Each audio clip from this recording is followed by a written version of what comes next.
सुना वो सारा वासा रंगदारी करता, जेकर पापा दादा आजो बनिहारी करता, जेकर पापा दादा आजो बनिहारी करता।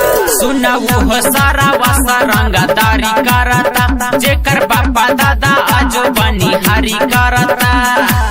घूमता बाजार में लेके छक्का टोली, जब यादव जी के चला जाई गोली त कौनो प्रशासन ना बोली।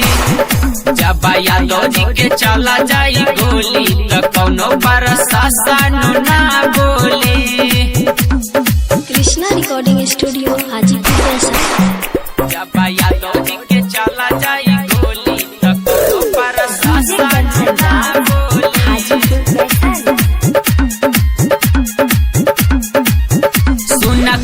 तारे तू जकरा बलपा ओकर बापावा कूदता हमरा दाम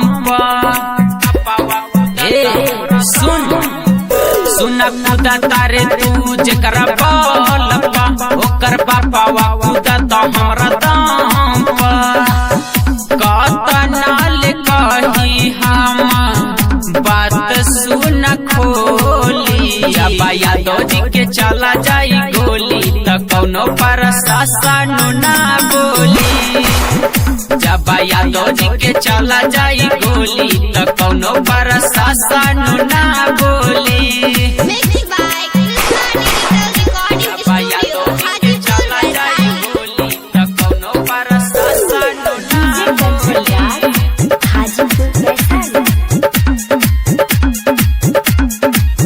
नाम पूछली है विकास दीवाना के, उहे खर्च देवेला पुलिस थाना के, खर्च देवेला पुलिस सुन। नाम पूछली है विकास दीवाना के, उहे खर्च देवेला पुलिस थाना के। सब पता हम सातो दीना भरल करी झोली। जब यादव जी के चला जाई गोली त कौनो प्रशासन ना बोली। जब यादव जी के चला जाई गोली त कौनो प्रशासन ना बोली।